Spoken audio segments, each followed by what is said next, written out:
प्राचीन मिस्र में इंसानों के शवों को प्रिजर्व किया जाता था, जिनकी ममीज़ अब भी आए दिन मिलती रहती हैं। लेकिन आपको जानकर आश्चर्य होगा कि पुर्तगाल की यूनिवर्सिटी में डिएगो एल्वेस नाम के एक सीरियल किलर का सिर करीब 150 सालों से प्रिजर्व है। नमस्कार दोस्तों, स्वागत है आप सभी का फैक्ट बस्टर के एक और नए एपिसोड में। तो चलिए इस वीडियो के माध्यम से हम जानते हैं कि ऐसा क्या हुआ जिसकी वजह से सीरियल किलर डिएगो एल्वेस के सिर को 150 सालों से प्रिजर्व करके रखा गया है। डिएगो एल्वेस नौकरी की तलाश में लिस्बन आया था, लेकिन बन गया था पुर्तगाल का सबसे खूंखार सीरियल किलर। डिएगो का जन्म 1810 में स्पेन के गैलिसिया में हुआ था। वह जवानी के दिनों में काम के तलाश के लिए पुर्तगाल की लिस्बन सिटी आया था। डिएगो ने काफ़ी समय तक काम की तलाश की, लेकिन नाकामयाब रहा। इसके चलते उसने क्राइम की दुनिया में कदम रख दिया।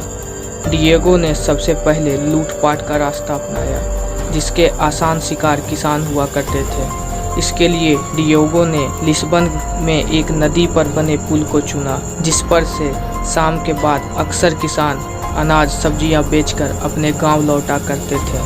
डिएगो जैसे ही किसी अकेले इंसान को यहाँ से गुजरते देखता तो लूट के लिए उसका मर्डर कर देता था और लाश नदी से पुल में फेंक देता था। डिएगो ने ऐसे दर्जनों किसानों को मौत के घाट उतार दिया।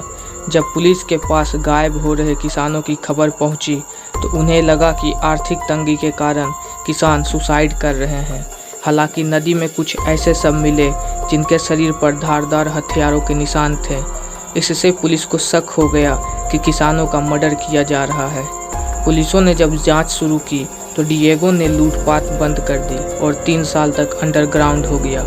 इसके बाद उसने फिर से लूटपाट शुरू कर दी। डिएगो समझ गया था कि अगर वह अकेला रहा तो बड़ी लूटपाट नहीं कर पाएगा और उसके पकड़े जाने का खतरा बना रहेगा। इसी के चलते उसने ऐसे लोगों को तलाशना शुरू कर दिया जो बहुत गरीब थे। ऐसा करके उसने दर्जनों लोगों की गैंग बना ली और बड़ी बड़ी वारदातों को अंजाम देना शुरू कर दिया।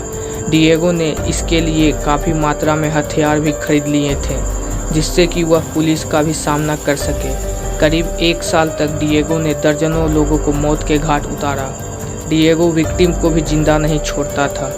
लिस्बन पुलिस की रिपोर्ट के मुताबिक उसे लोगों को क्रूरता से मारने में मजा आता था। पुलिस को डिएगो की गैंग के बारे में पता चल गया था, लेकिन वह अपने गैंग के साथ दिन में अक्सर जंगल में छिपा रहता था। इसीलिए पुलिस को उसकी लोकेशन का पता नहीं चल पाता था। इसी दौरान डिएगो ने अपनी गैंग के साथ लिस्बन के एक डॉक्टर के घर में धावा बोला। लूट के बाद उसने डॉक्टर का भी बेरहमी से कत्ल कर दिया और फरार हो गया।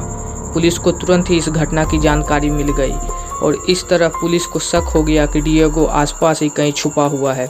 आखिरकार कुछ दिनों बाद ही डिएगो पुलिस की गिरफ्त में आ गया और 1941 में उसे 70 से अधिक व्यक्तियों की क्रूर हत्या के आरोप में फांसी की सज़ा सुनाई गई। डिएगो को जब फांसी दी गई तब पुर्तगाल में फ्रेनोलॉजी विज्ञान मस्तिष्क एक पॉपुलर सब्जेक्ट था। फ्रेनोलॉजी यानी कि मस्तिष्क की उन कोशिकाओं की जांच करना जिनसे इंसान के व्यक्तित्व का पता लगाया जा सकता था। इसके लिए साइंटिस्ट को इंसानी सिरों की तलाश रहती थी। इसी के चलते पुर्तगाल के साइंटिस्ट ने कोर्ट से डिएगो का सर लेने की अपील की। इस तरह फांसी के बाद डिएगो का सर काटकर प्रिजर्व कर दिया गया। हालांकि उस दौरान साइंटिस्ट ने डिएगो के मस्तिष्क की जांच की, लेकिन वे उन कोशिकाओं की पहचान नहीं कर सके जिससे डिएगो के व्यक्तित्व का पता लगाया जा सके। इसके चलते डिएगो का सर हमेशा के लिए प्रिजर्व कर दिया गया, जो अब भी लिस्बन की यूनिवर्सिटी में रखा हुआ है। तो दोस्तों, हमारा यह वीडियो यहीं तक था। अगर आपको यह वीडियो पसंद आई है तो इस वीडियो को एक लाइक करें, अपने किसी दोस्त के साथ शेयर करें और हमारे चैनल फैक्ट बस्टर को सब्सक्राइब करना ना भूलें। तब तक के लिए मैं आपका होस्ट और दोस्त फैक्ट बस्टर आपसे इजाज़त लेता हूँ। जय हिंद, वंदे मातरम।